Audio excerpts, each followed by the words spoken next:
Welcome guys, कैसे हो आप लोग। आप सभी देख रहे हैं स्मार्ट स्टडी 24/7। जैसे कि आप सभी को पता है, लास्ट वीडियो में मैंने वर्कमैन कंपनसेशन रिजर्व को बहुत डिटेल में समझाया था और बहुत ही अच्छे तरीके से। अगर यदि आपने अभी तक उस वीडियो को नहीं देखा है तो उस वीडियो को जरूर देख लेना, क्योंकि वर्कमैन कंपनसेशन रिजर्व बहुत ही महत्वपूर्ण टॉपिक है क्लास 12th में। एंड मैं उस वीडियो का लिंक डिस्क्रिप्शन में दे दूंगा अगर आपने वो वीडियो नहीं देखी है। आज जो मैं आपको बताने वाला हूँ इन्वेस्टमेंट फ्लक्चुएशन रिजर्व का। ये WCR और ये IFR दोनों ही बहुत ही महत्वपूर्ण टॉपिक है, तो इनके लिए मैंने स्पेशल इसलिए अलग अलग वीडियो बनाई है। तो आज मैं बताने वाला हूँ इन्वेस्टमेंट फ्लक्चुएशन रिजर्व। एंड यदि अगर अभी तक आपने चैनल को सब्सक्राइब नहीं किया है तो चैनल को सब्सक्राइब कर देना, वीडियो को लाइक कर देना, शेयर कर देना और चैनल को बस फैला दो, सब्सक्राइब कर दो और सपोर्ट कर दो गाइस पूरा।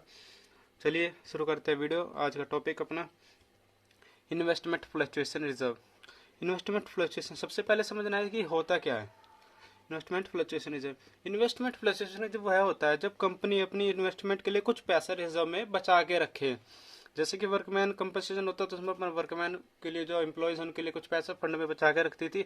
ऐसी कंपनी जब इन्वेस्टमेंट करने के लिए अपने आगे के टाइम के लिए कहीं भी कुछ पैसा बचा के रखती है उसको बोला जाता है इन्वेस्टमेंट फ्लक्चुएशन रिजर्व। ठीक है। एंड रिजर्व है तो जाहिर सी बात है लाइबिलिटी होगा। लाइबिलिटी क्या होती है? क्रेडिट साइड होती है। तो मान लो ये क्वेश्चन दिया हमें बैलेंस शीट, उसमें इन्वेस्टमेंट फ्लक्चुएशन रिजर्व दिया है 18,000 एंड इन्वेस्टमेंट दिया जिसकी एट कॉस्ट 2 लाख रुपए, यानी इसकी अभी तक कॉस्ट 2 लाख रुपए है। अब मार्केट में इसकी क्या वैल्यू होगी वो उस हिसाब से उसके अलग अलग केसेस बनते हैं। इसमें भी 4-5 केस जो भी इसमें बनते हैं वो सारे केस मैं आपको समझाने वाला हूँ। वीडियो को एंड तक देखना, बिल्कुल भी स्किप मत करना, क्योंकि एक एक पॉइंट इसका बहुत ही महत्वपूर्ण है। देखिए अब करते हैं स्टार्टिंग। तो हो गया अपना इन्वेस्टमेंट फ्लक्चुएशन रिजर्व 18,000 एंड अपनी कॉस्ट कितनी है? 2 लाख रुपए। जो सबसे पहला केस होता है, केस फर्स्ट लिख के चलते हैं हम। केस फर्स्ट होगा इफ देयर नो इंफॉर्मेशन। यदि आपको जो है कोई इन्फॉर्मेशन गिवन ना हो इन्वेस्टमेंट फ्लक्चुएशन रिजर्व के, यानी मार्केट वैल्यू के बारे में कि क्या है, कितनी कुछ है, तो उस सिचुएशन में क्या करोगे? उस सिचुएशन में हम नॉर्मल इसको डिस्ट्रीब्यूट कर लेंगे। पार्टनर्स अपनी कैपिटल को बढ़ा लेंगे, अपनी कैपिटल में जो इसको बांट लेंगे और ओल्ड रेशियो में जैसे न्यू, इसमें को आपको ओल्ड रेशियो न्यू रेशियो दोनों दे देगा।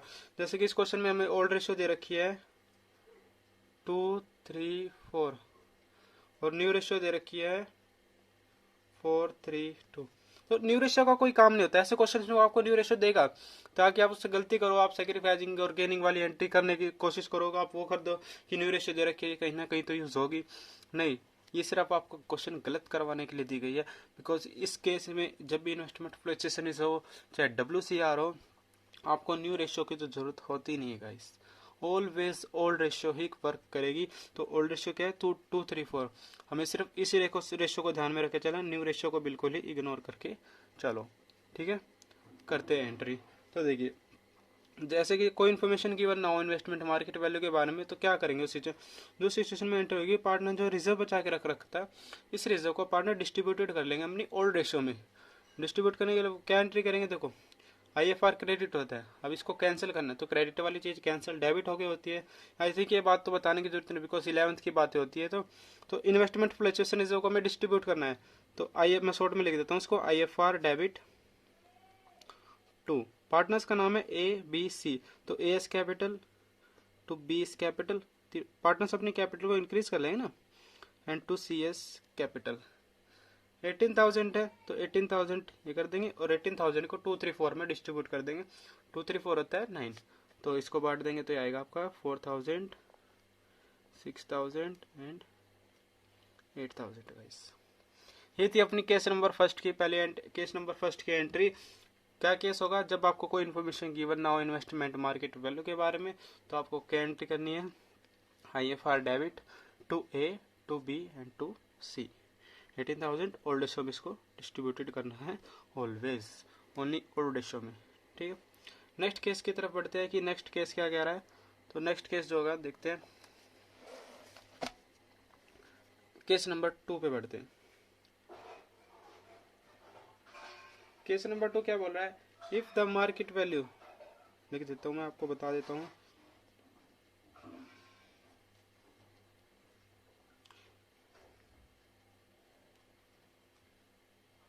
इफ द मार्केट वैल्यू, ये नहीं, ये वाला केस बाद में करेंगे, पहले ये वाला करते हैं। 2 लाख रुपए। ठीक है, यदि आपको मार्केट में वैल्यू 2 लाख रुपए दी, यानी मार्केट वैल्यू इन्वेस्टमेंट की क्या होगी? 2 लाख रुपए होगी। तो उस केस पे अलग केस क्या था जिसमें कोई इन्फॉर्मेशन है कि दी थी, बट अभी जब मार्केट में इन्वेस्टमेंट की वैल्यू क्या होगी, 2 लाख होगी। तो देखो गाइस ये केस भी बिल्कुल सेम टू सेम है फर्स्ट केस जैसा। अब भी इसमें कुछ नहीं था, तो कोई आपका फायदा नुकसान कुछ नहीं हो रहा, जितना सिंपल हिसाब था कि जो पार्टनरशिप में कम पार्टनर्स है अपने ऑल रेशो में इसको डिस्ट्रीब्यूट कर लेंगे, बिकॉज इसमें वैल्यू क्या है 2 लाख, और अपनी इन्वेस्टमेंट की जो इसमें बैलेंस शीट में कॉस्ट कितनी है, ये भी 2 लाख है। तो 2 लाख है, ना कोई लॉस है ना कोई फायदा है।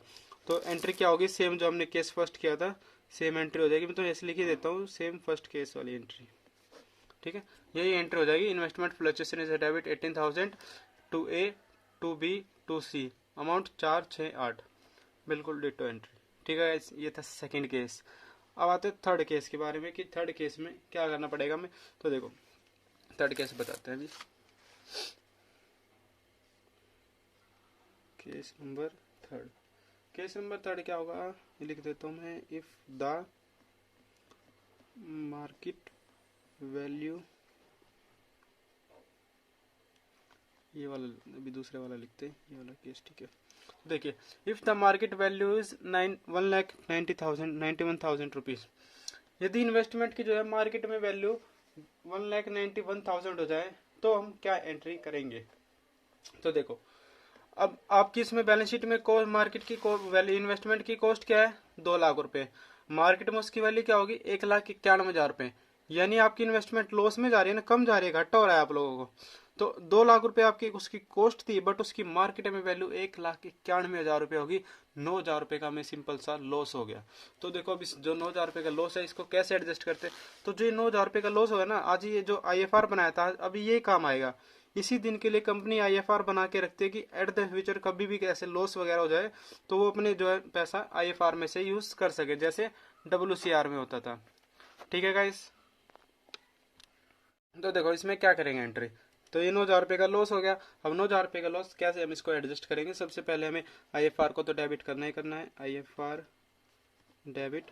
अब 9,000 रुपये का लॉस हुआ है और आपकी इन्वेस्टमेंट है, इन्वेस्टमेंट कम कैसे होती है, क्रेडिट करने से। तो टू इन्वेस्टमेंट, कोई भी डेबिट वाली चीज़ कम कैसे होगी, क्रेडिट करेगी। और इन्वेस्टमेंट अपनी क्या होती है, debit, because this is a asset. तो इन्वेस्टमेंट को करेंगे डेबिट, बिकॉज 9,000 रुपये का लॉस हो गया। अब लॉस हो गया तो आपकी एसेट्स की वैल्यू को कम कर रहा है, टू इन्वेस्टमेंट। बट 18,000 रुपये थे, उसमें से 9,000 रुपये का लॉस हो गया, तो 9,000 तो अब भी बच गए ना। मैं आपको इसको एग्जाम्पल के थ्रू समझाता हूँ, एक बेस्ट एग्जाम्पल देता हूँ, उससे आई होप उससे बहुत ज़्यादा इजीली समझ में आ जाएगा और अच्छे से समझ में आ जाएगा। देखिए मान लीजिए आपने गुल्लक बना के रख रखी है, ये गुल्लक होगी, ड्राइंग पे ध्यान मत देना गाइस कैसे भी है। तो ये गुल्लक होगी, इसमें हमने 18,000 रुपये बचा जमा कर रखे हैं।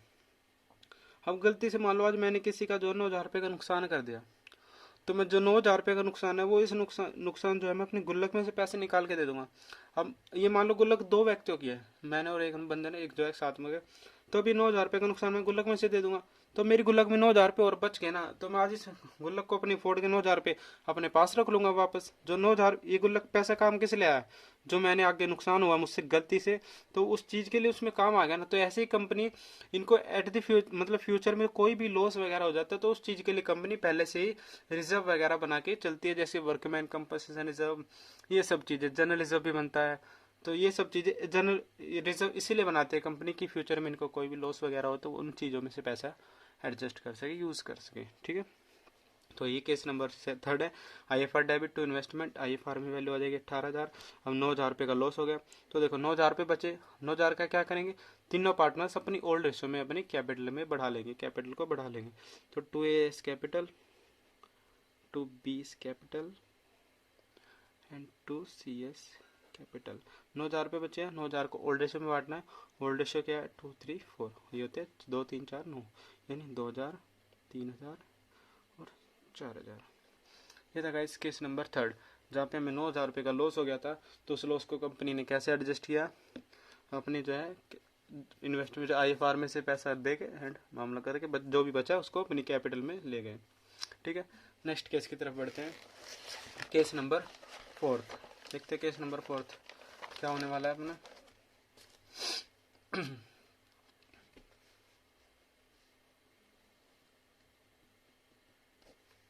केस फोर क्या कहता है, देखिए केस 4 में लिख देता हूँ मैं again, if the market value ₹2,18,000। यदि देखिए मार्केट में वैल्यू जो है 2,18,000 हो जाए, आपकी बैलेंस शीट में कितनी कॉस्ट कितनी थी, 2 लाख रुपए। यदि मार्केट में इसकी वैल्यू 2,18,000 हो जाए तो हम क्या जनरल एंट्री करेंगे और कैसे करेंगे वो देखते हैं। ठीक है, देखिए आपके उसमें कितनी थी, 2 लाख रुपए। अब 18,000 रुपये क्या हो गया, एक्स्ट्रा बढ़ गया, इस बार इंक्रीज हुआ है। तो यानी टोटल अब आपका कितना फायदा हो गया, 18,000 रुपये का फायदा हो गया ना। आपकी उसमें कॉस्ट 2 लाख थी, अब उसकी मार्केट में वैल्यू 2,18,000। जैसे शेयर्स को समझो, आपका तो 10 रुपए का शेयर था, जो 15 का हो गया, तो 5 रुपए का फायदा हो गया ना आप लोगों को। तो वही चीज ये है, द मार्केट वैल्यू 2 लाख आपकी कॉस्ट थी उस इन्वेस्टमेंट की, आज उसकी मार्केट में वैल्यू 2,18,000 हो चुके हैं गाइस, यानी 18,000 का हमें सीधा सीधा फायदा हुआ है। अब उस फायदे को हम कैसे ट्रीट करेंगे, देखिए मैं इसको बहुत ही अच्छे से सिंपल एंट्रीज में बताऊंगा कि कैसे इस एंट्री को लिखेंगे। तो देखो, सबसे पहले जो एंट्री करनी है हमें, IFR कंबाइंड भी कर सकते हैं, बट मैं आपको थोड़ी सेपरेट बताने की कोशिश करूंगा जिससे ज़्यादा बेटर समझ में आए। IFR debit to AS capital to BS capital and to CS capital. तो देखो 18,000 का पहले जो रिजर्व था उसको तो डिस्ट्रीब्यूट कर लेंगे पार्टनर्स, ये हो जाएगा आपका 4,000, 6,000, क्योंकि इस बार फायदा हो रहा है तो ये रिजर्व भी आ जाएगा एक्स्ट्रा। 18,000 रुपये आएंगे ना इनके पास, 18 इनका रिजर्व, 18 एक्स्ट्रा, टोटल 36,000 रुपये। तो देखो पहली एंट्री हम कर सकते हैं ये वाली, हो गया 8। नेक्स्ट, अब 18,000 का फायदा हो गया, यानी इन्वेस्टमेंट इंक्रीज हुई है। और इन्वेस्टमेंट इंक्रीज कैसे होते हैं, कोई भी डेबिट वाली चीज इंक्रीज कैसे होती है, डेबिट करने से। तो इन्वेस्टमेंट को डेबिट करेंगे, investment account debit to revaluation, revaluation आ जाएगा ना यहाँ पे, रिवैल्यूएशन क्रेडिट। रिवैल्यूएशन एक क्या होता है, नॉमिनल खाता होता है। तो यहाँ पे फायदा है तो हम इसको क्या करेंगे, क्रेडिट करेंगे, नुकसान होता है तो डेबिट कर देते। Revaluation account debit, sorry, investment account debit to revaluation, because अपनी इन्वेस्टमेंट की वैल्यू 18,000 पे इंक्रीज होगी, 18,000 रुपये का हमें प्रॉफिट हो गया। सो एंट्री होगी investment account debit to revaluation. ठीक है, 18,000 का प्रॉफिट हुआ है तो हम यहाँ पे 18,000 लिख देंगे एंट्री में। अभी ये एंट्री खत्म नहीं हुआ। अब जो 18,000 का प्रॉफिट हुआ है, पार्टनर्स इसको अपनी कैपिटल में ले लेंगे ना, अपनी ओल्ड इश्यू में डिस्ट्रीब्यूट कर लेंगे। तो उसकी क्या एंट्री करेंगे, अब ये रिवैल्यूएशन है, इसको बांटना है तो इसको डेबिट कर देंगे, revaluation debit to AS capital to BS capital and to CS capital. 18,000 4 6 8, ये हो गया। अब जो ये 18,000 का एक्स्ट्रा प्रॉफिट था, पार्टनर्स इसको अपनी कैपिटल में लेके चले गए, revaluation debit to AS capital to BS capital to CS capital. ये पूरी 3 एंट्री। अब देखो आप बोलोगे 3 एंट्री करनी जरूरी है सर, इतनी बड़ी एंट्री। तो एक आप इसको डायरेक्ट एक कंबाइंड एंट्री भी कर सकते हो। कंबाइंड एंट्री क्या होती है वो बता दो मैं। देखिए, या तो ये 3 एंट्री कीजिए ऐसे केसेस में, और ऐसा जब बेटर रहता है कि अगर आपको बोला गया ना कि हाँ आप जितना डिटेल में सॉल्यूशन देंगे उतना अच्छा टीचर को लगता है, चेक करने में उतना अच्छा मजा आया। अब आपने ऐसे डायरेक्टली लिख दिया तो लगेगा पता नहीं कैसे किया लड़के ने वगैरह, बट जितना डिटेल में आप किसी को सॉल्यूशन बताओगे, द बेस्ट सॉल्यूशन। अगर आपकी कहीं थोड़ी मोटी गलती भी होगी तो वो भी इग्नोर कर दी जाएगी। अगर आपका सॉल्यूशन बेस्ट है, प्रेजेंटेशन आप अच्छी दे पा रहे हो, सॉल्यूशन के अंदर अच्छे अच्छे वर्ड्स में बताना चाह रहे हो, तो अब देखिए 3 एंट्री तो होगी, या तो आप एक कंबाइंड एंट्री भी कर सकते हैं। तो देखिए कंबाइंड एंट्री क्या होगी, IFR डेबिट, इन्वेस्टमेंट 18,000 पे आपकी इंक्रीज हुई है, इंक्रीज कैसे होती है, डेबिट करके। तो टू इन्वेस्टमेंट, सारा पैसा पार्टनर्स की कैपिटल में जाएगा, to AS capital to BS capital to CS capital. 18,000 आपका रिजर्व था, 18,000 वैल्यू बढ़ेगी। अब और 36,000 को ओल्ड इश्यू में बांट देना है, वो क्या होगा, 8,000, 12,000, 16,000। ये गाइस एक आप कंबाइंड एंट्री ये भी कर सकते थे इसमें। यदि आपको वो तीनों एंट्री नहीं करनी है तो आप कंबाइंड एंट्री ये भी कर सकते थे, IFR debit, investment debit to AS capital to BS capital. ये था केस नंबर 4। आई होप आपको ये समझ में आया हो। एंड अगर किसी भी प्रकार का कोई भी डाउट हो तो आप वीडियो में कमेंट में जरूर बता देना, वीडियो के नीचे कमेंट सेक्शन में जरूर बता देना कि किसी भी प्रकार का डाउट, आपको किसी अदर टॉपिक पे रिलेटेड वीडियो चाहिए, किसी भी चीज़ पे, अकाउंट्स हो या फिर आप GK करंट अफेयर, जैसी भी आपको वीडियोस चाहिए आप उसके बारे में मुझे बता सकते हैं। नेक्स्ट केस पे चलते हैं जो आपका अंतिम केस है, केस नंबर 5। देखिए, इफ द मार्केट वैल्यू ₹1,73,000। देखो यदि मार्केट में वैल्यू जो है 1,73,000 रुपये हो जाए तो क्या करेंगे। अब ये देखिए समस्या होगी, 2 लाख रुपए आपकी कॉस्ट थी, 1,73,000 उसकी वैल्यू होगी, लॉस कितने का हो गया इस 27,000, बट आपकी गुल्लक में तो 18,000 रुपये है, तो अब आपको 9,000 रुपये एक्स्ट्रा देने पड़ेंगे। 9,000 रुपये मान लो आपके पास नहीं तो आप अपने मम्मी पापा से मांगोगे, तो सेम काम यही है। अभी पार्टनर्स के पास गुल्लक में सिर्फ 18,000 रुपये ही है ना, तो 9,000 रुपये की जो एक्स्ट्रा कमी आई है वो पार्टनर्स अपनी कैपिटल में से देंगे। ठीक है गाइस, जो 9,000 रुपये का एक्स्ट्रा लॉस हुआ है, अब इस लॉस को पार्टनर अपनी कैपिटल में से देंगे, और कैपिटल में से देंगे तो उसके लिए हमें किस अकाउंट को डेबिट करना पड़ेगा, रिवैल्यूएशन को। फिर उस नेक्स्ट एंट्री में हम जो उसको क्रेडिट करके पार्टनर्स में बांट देंगे। इसकी भी एक कंबाइंड एंट्री भी होगी, सेपरेट भी। मैं दोनों एंट्री आपको बताने वाला हूँ, देखिए लास्ट के इस वीडियो का ये भी। सबसे पहले हम एंट्री क्या करेंगे, IFR डेबिट। ठीक है गाइस, IFR डेबिट, लॉस हो गया तो रिवैल्यूएशन क्या होगा, डेबिट, नॉमिनल खाता है।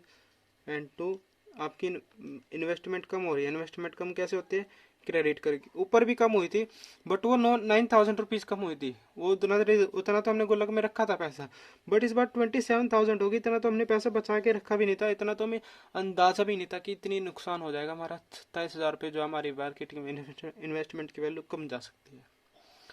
9,000 रुपये थी वो तो हमने वहाँ से एडजस्ट कर लिया, बट 27,000 रुपये इतना पैसा इनको नहीं लगा था कि जा सकता है, बट चला गया। तो उसके बाद क्या एंट्री करते हैं, IFR debit, revaluation debit to investment. देखिए ये हो गया 18,000, 9,000 का एक्स्ट्रा। 18,000 तो ये IFR में से पूरा कैंसिल आउट कर दे, खत्म कर देंगे। 9,000 का एक्स्ट्रा हुआ वो अपनी कैपिटल्स में देंगे। टोटल 27,000 रुपये आपकी इन्वेस्टमेंट की जो है वैल्यू कम होगी, 27,000। नेक्स्ट एंट्री, अभी जो वैल्यूएशन है पार्टनर अपनी कैपिटल में से देंगे ना पैसा, तो कैपिटल कम करनी है तो डेबिट करनी पड़ेगी। AS capital debit, BS capital debit, CS capital debit to revaluation. 9,000, 2,000, 3,000, ये लीजिए गाइस। ठीक है, AS capital debit, BS capital debit, CS capital debit to revaluation, क्योंकि उनको अपनी कैपिटल कम करनी थी तो कैपिटल को करेंगे डेबिट। आप कंबाइंड एंट्री भी कर सकते हो। इसमें कंबाइंड एंट्री क्या होगी, बस आपका रिवैल्यूएशन नहीं आएगा, IFR debit, ABC debit to investment, direct combined entry हो सकती है। बट मैं अगेन आपको सजेस्ट करूंगा कि आप कंबाइंड एंट्री ना करें, आप जितना डिटेल में बता सके एंट्रीज को उतना ज़्यादा अच्छे से बताएं। कंबाइंड एंट्री कर सकते हो बट इतना हद तक वो अच्छी नहीं लगती जितना आप ये अलग अलग एंट्री करके बताओगे, ये कुछ यूनिक सा लगता है, इस वजह से मैं बोल रहा हूँ। ठीक है, एक बार अगेन मैं रिवाइज करा देता हूँ कि हमने कैसे क्या क्या चीज़ें किया, कौन कौन से केसेस थे। देखिए अपने पास इन्वेस्टमेंट फ्लक्चुएशन रिजर्व था 18,000 और मार्केट में अपनी जो उसकी कॉस्ट थी कितनी थी, 2 लाख रुपए। केस नंबर फर्स्ट क्या कह रहा था, इफ देयर नो इन्फॉर्मेशन, यदि आपको जो है मार्केट वैल्यू के बारे में कोई इन्फॉर्मेशन ना दी गई हो तो क्या करेंगे, उस केस में सिंपल आपको जो रिजर्व दिया उस रिजर्व को पार्टनर अपने ओल्ड रेशियो में डिस्ट्रीब्यूट कर लेंगे, जिसकी एंट्री होगी IFR debit to AS capital to BS capital to CS capital. ये था केस नंबर फर्स्ट। यदि case number second, if the market value is 2 lakh रुपए, यदि मार्केट में वैल्यू जो है 2 लाख रुपए हो जाए, तो मार्केट में वैल्यू अगर 2 लाख होगी तो क्या करेंगे, यानी सेम फर्स्ट वाला केस है, ना कोई लॉस ना कोई फायदा, तो उसको भी एंट्री सेम ही अपना IFR डिस्ट्रीब्यूट कर लेंगे, IFR debit to ABC, same entry जो केस फर्स्ट में हुई थी। Case third, if the market value ₹1,91,000, यदि मार्केट में जो इन्वेस्टमेंट की वैल्यू है 1,91,000 रुपये हो जाए तो क्या करेंगे, कॉस्ट कितनी है इन्वेस्टमेंट की, 2 लाख रुपये, 18,000 रुपये हमने बचा के रखा है, 9,000 रुपये का लॉस हो गया, तो 9,000 रुपये का जो लॉस है वो अपनी इन्वेस्टमेंट फ्लक्चुएशन रिजर्व में से एडजस्ट कर लेंगे IFR में से, और जो पैसा बचेगा वो अपनी कैपिटल में ले जाएंगे, कैपिटल बढ़ा लेंगे। एंट्री क्या होगी, IFR debit to investment to A to B to C। Investment में क्या, 9,000 रुपये का जो लॉस हुआ और जो बाकी 9,000 रुपये बचे होल्ड रेशियो में इन्होंने अपनी जो है डिस्ट्रीब्यूटेड कर लिया। केस नंबर फोर्थ की तरफ बढ़ते हैं। केस नंबर फोर्थ क्या बोल रहा है, if the market value of ₹2,18,000, यदि जो मार्केट की वैल्यू है 2,18,000 रुपये हो जाए मार्केट में इन्वेस्टमेंट की वैल्यू, तो क्या होगा, 18,000 रुपये ऑलरेडी हमने रिजर्व बचा के रखा था, 18,000 रुपये का और फायदा हो गया, तो टोटल 36,000 रुपये का प्रॉफिट है ना अपने पास। तो उस सिचुएशन में सबसे पहले एंट्री आप जो रिजर्व था उसको राइट ऑफ करोगे। राइट ऑफ की क्या एंट्री होती है, IFR debit to A to B to C 4, 6, 8 old ratio में बांट दिया इसको 18,000 को, तो 4,000, 4,000 और 18,000। नेक्स्ट, जो 18,000 रुपये का एक्स्ट्रा फायदा हुआ, इन्वेस्टमेंट बढ़ी, इन्वेस्टमेंट बढ़ती है तो क्या डेबिट करके बढ़ाते हैं, so investment debit to revaluation 18,000 रुपये। अब इस पैसे को अपनी कैपिटल में ले जाएंगे पार्टनर्स, तो क्या करेंगे, रिवैल्यूएशन को डेबिट करके ख़त्म करेंगे और कैपिटल को क्रेडिट करेंगे, जब तो कैपिटल बढ़ेगी जब उसको क्रेडिट करेंगे। तो 2AS capital, 2BS capital, 2CS capital, 18,000 है, 4 और 6 और 8,000। ठीक है, या तो आप इस केस इसमें कंबाइंड एंट्री कर सकते हो, IFR debit, investment debit, 2AS capital, 2BS capital या फिर 2CS कैपिटल। ये थी केस 4 की कंबाइंड एंट्री। केस 5, केस 5 में क्या बताया था क्वेश्चन है, if the market value of 1,73,000, यदि मार्केट में वैल्यू इन्वेस्टमेंट की 1,73,000 हो जाए, 18,000 तो ऑलरेडी हमने बचा के रखा था, बट लॉस कितना हो गया, 27,000 एक्स्ट्रा लॉस हो गया। तो जो एक्स्ट्रा लॉस हुआ है इस लॉस को जो पार्टनर्स अपनी कैपिटल में से पे करेंगे, उस सिचुएशन में क्या एंट्री करनी है, IFR डेबिट 18,000 पे, जो एक्स्ट्रा लॉस हुआ है रिवैल्यूएशन को डेबिट करेंगे 9,000 रुपये, जितना भी लॉस होगा वो यहाँ पे आ जाएगा। टू इन्वेस्टमेंट, टोटल 27,000 रुपये की इन्वेस्टमेंट इनकी कम हो गई। उसके बाद फिर रिवैल्यूएशन को क्रेडिट करेंगे, खत्म करेंगे और पार्टनर्स की कैपिटल को डेबिट करेंगे, जब डेबिट करेंगे जब तो कैपिटल कम होगी ना। सो AS capital debit, BS capital debit, CS capital debit, 9,000 को रेशो बांट दे 2, 3, 4। यही था केस नंबर 5 एंड इतने ही इन्वेस्टमेंट फ्लक्चुएशन रिजर्व के केस हैं। मैंने गाइस आपको WCR के केस समझा दिए अच्छे से, IFR के केस समझा दिए अच्छे से, एक्यूमुलेटेड प्रॉफिट्स बता दिए थे कैसे डिस्ट्रीब्यूट किए जाते हैं। एंड यदि आपको और भी कोई टॉपिक्स के बारे में जानना है तो वीडियो के कमेंट सेक्शन में ज़रूर बता देना। बाकी अगर हम कंटिन्यू रखेंगे ये अपने सिलेबस को, तो जो है वीडियो का करते हैं अभी यहीं पे अंत। एंड अगर आपने अभी तक WCR वाली वीडियो नहीं देखी है तो मैं अगेन बोल रहा हूँ उस वीडियो को जरूर देख लेना, क्योंकि ये दोनों वीडियोस देखने के बाद मेरी शायद ही आपको WCR और IFR में जो है कोई भी डाउट रहेगा। ठीक है गाइस, तो इन दोनों वीडियोस को जरूर देख लेना। WCR वाली वीडियो का लिंक मैं डिस्क्रिप्शन में दे दूंगा, उस वीडियो को जाके देखना, वीडियो को लाइक करना, शेयर करना। एंड यदि अगर अभी तक आपने चैनल को सब्सक्राइब नहीं किया, आप चैनल पर नए आए तो प्लीज़ सब्सक्राइब वाला बटन दबा देना और साथ ही में बेल आइकन को भी प्रेस कर देना, ताकि आपको मेरी आने वाली वीडियो भी जल्द से जल्द ही मिल सके सबसे पहले देखने के लिए। बस चलते हैं, मिलते हैं अगली वीडियो में, तब तक के लिए बाय, टेक केयर, जय हिंद।